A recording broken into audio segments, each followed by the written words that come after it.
sir. Thank you so much for taking the time to join me and tell us a little bit about your campaign and get in front of the platform that I have the privilege of helping out.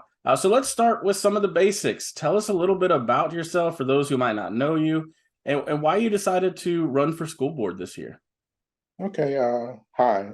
My name is Reginald Spivey, and to give you a little background about me, starting, I guess, in my education experience, I'm a proud graduate of Prairie View A&M, Bachelor of Science in that. I also have a master's in education from Prairie View A&M University. I also hold a bachelor's of art from the College of Biblical Study and Christian Ministry, and I have an honorary doctoral degree from JKU. I served 35 years in the school system, 10 years as a teacher, coach, and 25 years as a high school administrator.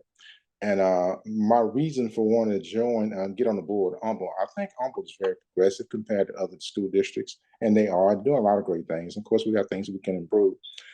And I think with all my experiences, I had a chance to work at 1 year as a project engineer under Deborah Yoakum and Martha Buckman. And that was when I was getting ready to help open up Summer Creek High School in 2007, 2008. And so the year before that, I worked on High School number 6. And I had the privilege of working at Tallahassee High School, also High School number 5, and seeing that construction 2 months early. I came up from another district in 2006. So had a chance to see what bond money and placed in effect really looks like, because I had a bunch of experience and time to lay out those programs and work with PVK and engineers and fire marshals and stuff, trying to come into 90% compliance so we can get a school started on the same, started. Because if they didn't have that, then of course they wouldn't let anybody in the building. So just had a bunch of experiences and things like that. And I think because of all my experiences working from elementary to middle school to high school, I worked all levels. There's not too many things in the school system I'm not going to be familiar with. And so I would love to bring all that and all my experiences to Humble ISD School Board. And let me just say this too. I also had the chance to work. Well, let me just say this. My platform initiatives are school safety, teacher retention, and also community involvement and wraparound programs.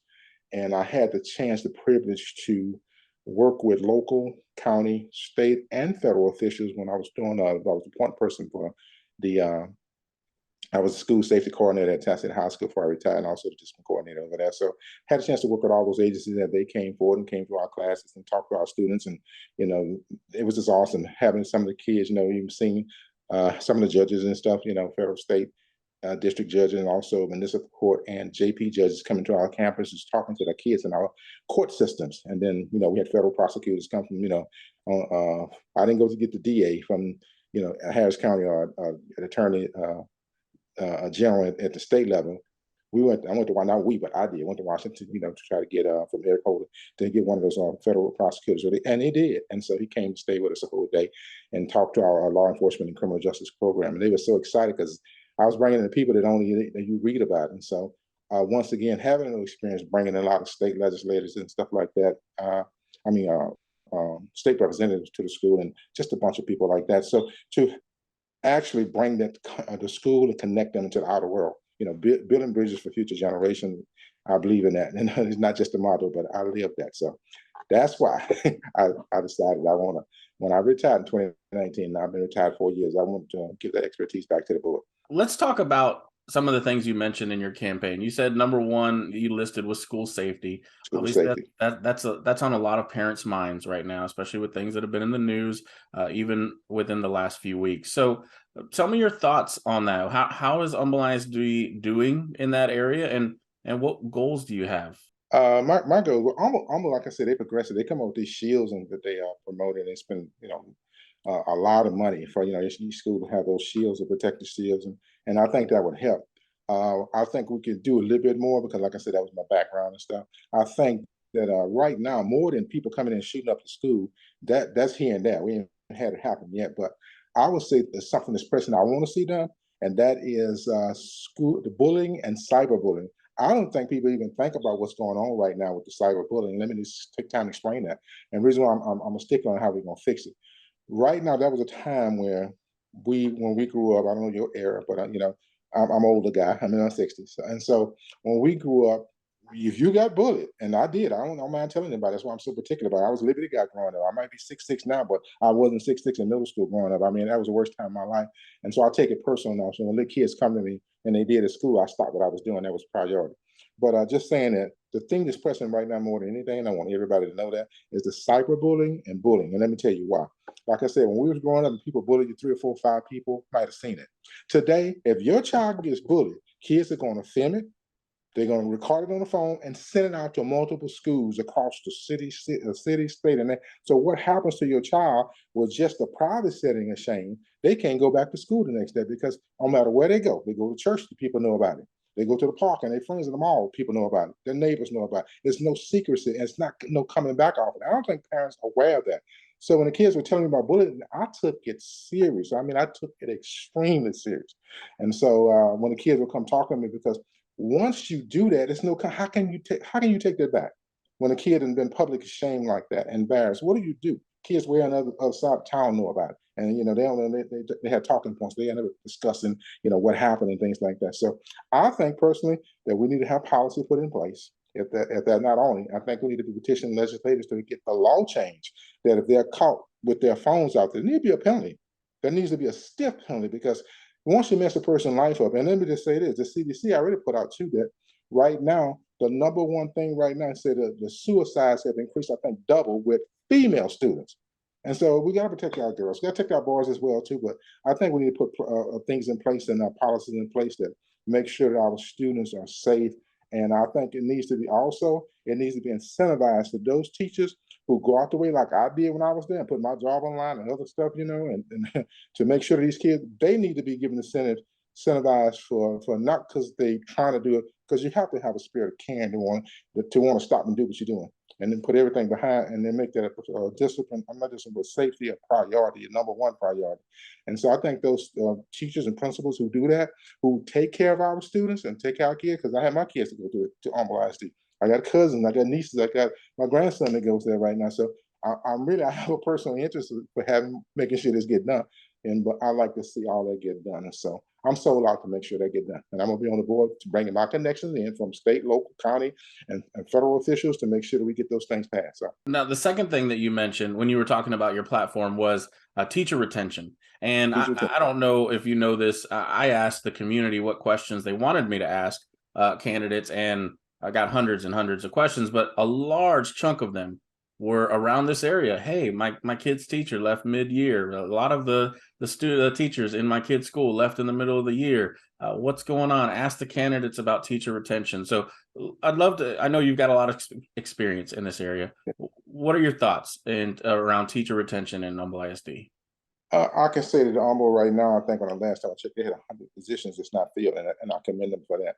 But I will also say with teacher retention that research said, and I've said this before, research points out the fact that the teacher is the single most important factor in the school for determining of student academic success. If that is true, and you got senior teachers that senior with seniority, because you're bringing in new teachers. I don't care how smart the teachers are. I don't care where they come from, Harvard. They're not going to replace teachers who have 20-some years of experience. You have to get this on the job training.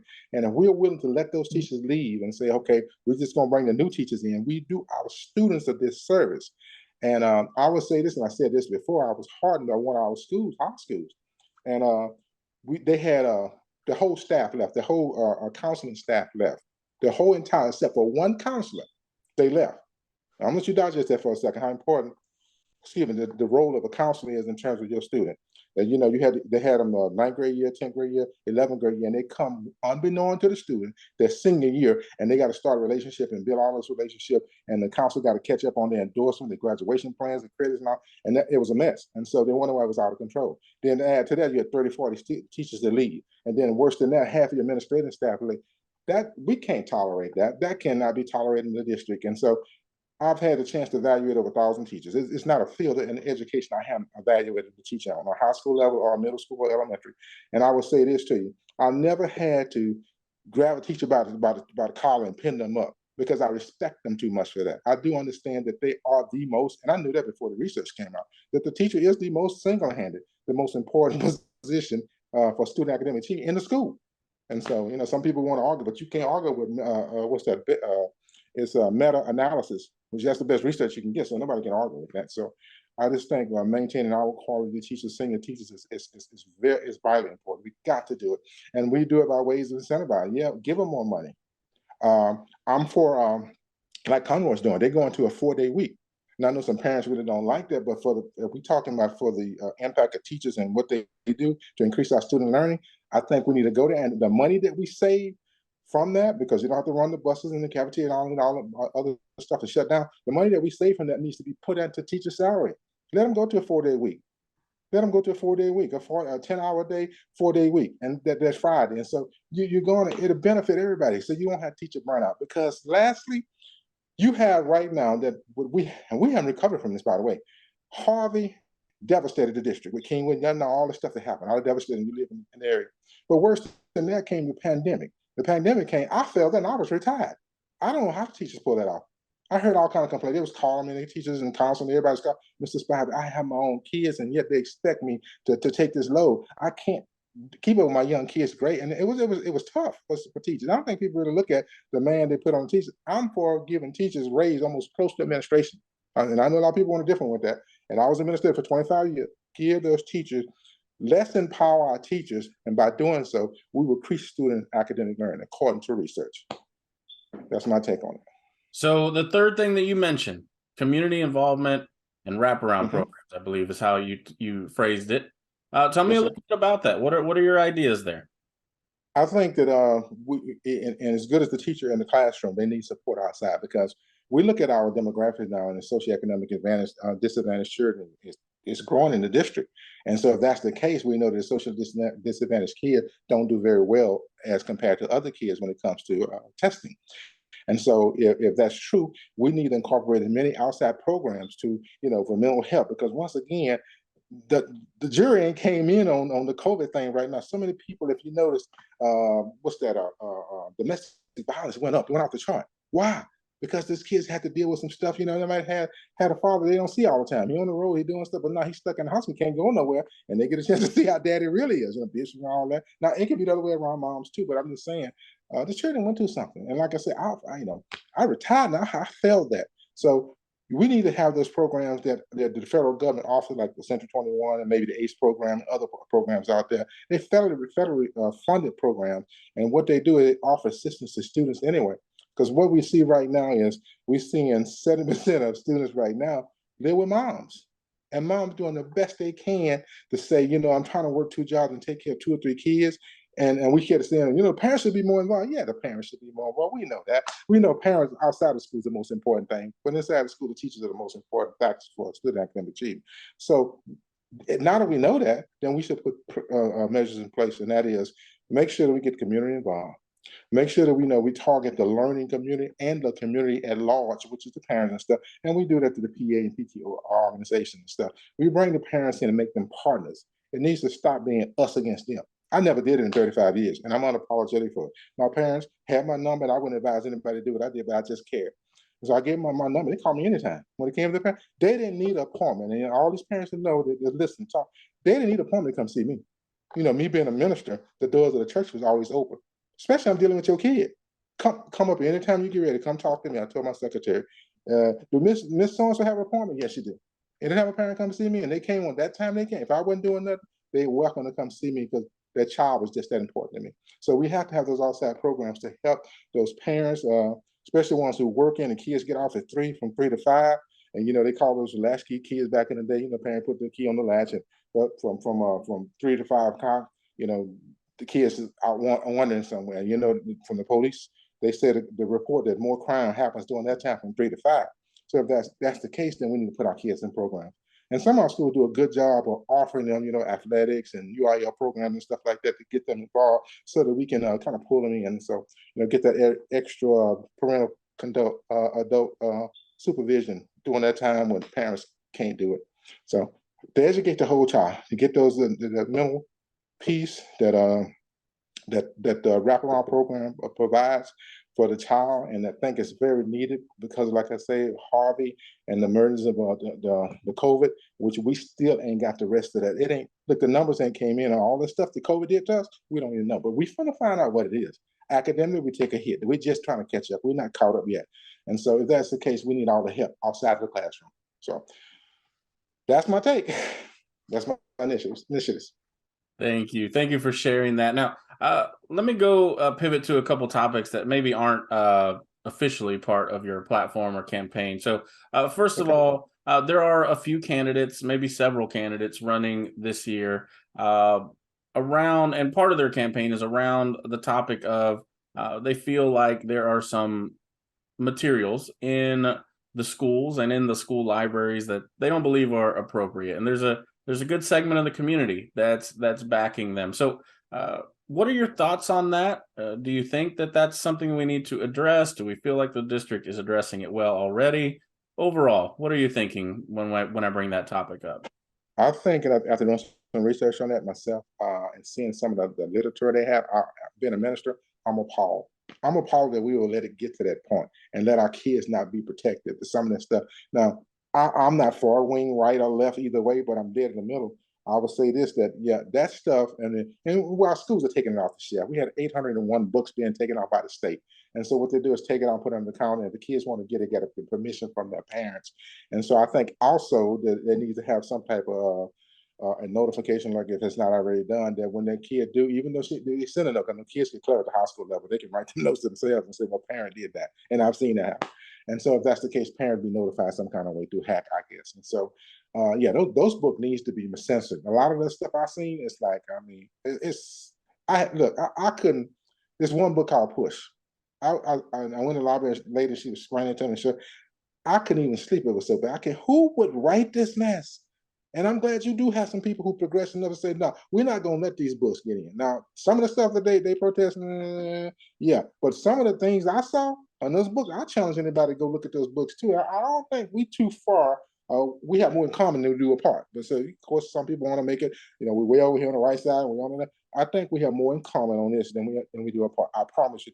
When we go look at that, so that's my take. All right. So just to make sure I understand, so you appreciate what the attention that they brought on it, and you do agree that some of these books should be censored. Maybe not all of them, but some of them should be Exactly. removed Some of them from the library. they should be taken out. Okay. And never brought back in. That's horrible material literature.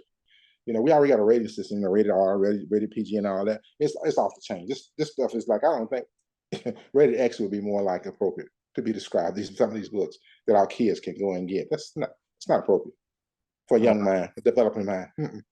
Let's talk about one other thing: the culture of maybe the school board and the staffers and the school board and the community. How do you feel about that culture right now? Is it something that needs to be improved? And if so, if you were elected, what would that look like? How would you get the community and the school board linked a little bit? I think some of the things that came up, whether they should be allowed to speak, we encourage them to come speak at the board meetings, because that's their rights, and kind of learn what's going on, able to challenge some of the open agenda items. And so I'm all in favor of that. I'm not quite sure, right? I'm on the fence on how the time should be. At one time, you catch me, and I said, no, they shouldn't have more than 1 minute. And then some of the things that come up be like, I wish they did have more than 1 minute. So once again, I'm in the middle on that. And so I think the board should be, they're doing a wonderful job. I think so. You have some really good people on that board, and I like to be a part of it. And you have awesome individuals, the superintendent, and let me just give a shout to Terry Perkins as well. Those two are the best I've seen in my 35 years. I'll be honest with you. And so you got a board, and then you got good people like that that's running the district. And I see us doing some great things. And so last thing, just be transparent, more transparent. I'm running on the transparency. So be transparent with the parents. And I think you put that together and you bring the parents in, nothing can stop us. Nothing can stop us. So when you say be more transparent, is there an area that you think that there's an opportunity there? What area are you thinking of when you say more transparent? I think as much as, some things the board can't discuss, that's why they have closed sessions and stuff, but as much as they can discuss it without me getting into that part, I don't put my neck on the line on that. But I just think some things that when you're dealing with parents, they have a right to know. Concerning their children, I think they have a right to know. And so that'll come up without me having to say anything. So just being more transparent.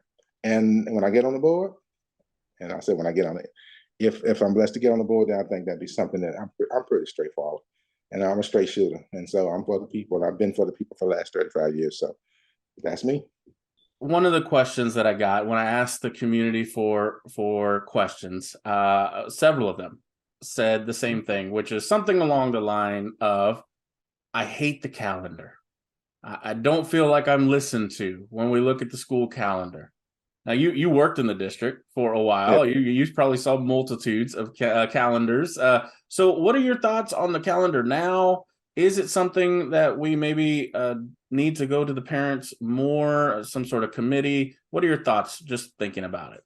I think, and I'm not sure because I've been gone 4 years, but I know that they used to run that thing, the survey by, and see what the teachers wanted to do, and basically when the teachers select, the majority wins. And so I don't know how much parental intake was getting consideration, but I think that needs to be some, because when you change the calendar, you awfully affect the parents, because they don't have, they got young kids, and so they might not have babysitters and things like that. So at that point, yeah, they should have some input on that. At least some say so. So that's my thing. I asked some questions. I had some notes that I wanted to ask you about, and I'm out of notes. So, is there anything else that you would like to talk about? And if not, tell us a little bit. Look, I appreciate everybody that runs for school board. At the end, after spending all this time and all these resources, your best success would be, now I'm a volunteer school board member, right? So I appreciate anybody that's willing to do that. And there's a lot of great people running. And like you mentioned, there's some really good people on the board already that are also running for reelection. Yes, it is. So what differentiates Dr. Spivey to that crowd that's running for position 2? And I'm glad you asked that. What difference me from many other the people from position 2 is my background, my experiences. 35 years in the trenches. I worked for multitudes of schools at every level. From I have kindergarten when I first started, from kindergarten to 12th grade, and so I understand. Have been a teacher, a coach, have been assistant principal, have been a head principal 6 years at alternative schools. So I've had that background. Even had a project engineering background in Humble ISD under Deborah Yoakum and Martha Buckner. So had a vast array of experience, and been in school 10, 11 years of my life to be educated, to be suitable for what I'm doing right now. So there's not a better person who's more qualified. And better than that is, I'm documented. I had programs we put together, and I say this all the time, is my program when we started, because like I said, you have to care first. And so the kids don't care how much you know without first showing them how much you care. I live by that. That's the motto of school educators. And so I remember we had a program, I leave you with this, that I noticed that in the inner city, there was a lot of kids whose parents was incarcerated. So in the 1998, we decided that we wanted to do something, and I was working, and it was under the radar. People, we were taking kids to the prison. Me and my brother worked at the prison, Rochelle 3 down there, and Ramsey 3 at Rochelle. And so I would get the kids and take them to prison and let them see that there's a life that you don't want to do. This is something that you don't want to do. And if some of the things y'all are doing right now, this is what it's going to lead to. And they did Operation Scare Spread. You probably seen on TV. And we kept, when I went to high school, I was a Kirby kid, and they moved me up to high school at Smiley High School, now it's North Forest High School now. And so when I moved up there, what I did is got the same group of kids, and we had all kind of programs for them, and I was still taking them to prison and stuff, and had the Fellowship of Christian Athletes, and I took some of them to camp, and then also, we had the GENS program and the Men of Distinction. So, but long story short, we got involved to the point that we started checking with these kids and seeing them. We had University of Texas did our research, and Texas A&M did our research in this program. The Hall Foundation gave us several $1,000s and to get the program started. Linda Royale for Channel 2, KPRC News, she decided to start, hanging out with us and ask us anything we want. And then CNN got involved. CNN World News, they started following us around. If that wasn't good enough, President Bush invited us to the White House. How about that? So this is our program. Stay with me. And that wasn't good enough. Lifetime Movies in Hollywood made a movie about it. So it's called Fighting Odds, the Marilyn Gambino story. I'm the principal in that movie. I'm the Mr. Spivey. Eugene Clark plays my role. And so just to know, I'm kind of documented. You can go on a lot of things. Like, I wasn't trying to get on TV or make myself famous. I've always had a heart for the people, and I still do. And humble, if you vote for me, I bring all of those experiences into my expertise on the board. So what makes me a better candidate? I'm documented, highly qualified and documented, and have the best experience. So vote for me. All right. So let's say someone watches this, they listen to it, and they want to support you. They want to find out more about you. They want to get a hold of you. How do they do that? Okay, they can also find me on Facebook. I have it's funny. I got four Facebook pages because so many kids, my former students over the years, that follow me and stuff. So I'm maxed out on two of them. You also can follow me on Instagram, and you can follow me on Facebook at Reginald Spivey. I mean, you can look at me up. My page is open to the public, and also Coach Spivey for HumbleISD.com. Coach Spivey, HumbleISD.com. Coach Spivey for HumbleISD.com. You can follow me there. So that's it. All right. Well, again, Dr. Spivey, thank you so much for your time and being willing to sit down and chat with me, share a little about yourself and your campaign. Best of luck. And I look forward to talking to you again in the future. All right. My pleasure. Thank you. Thank you so much.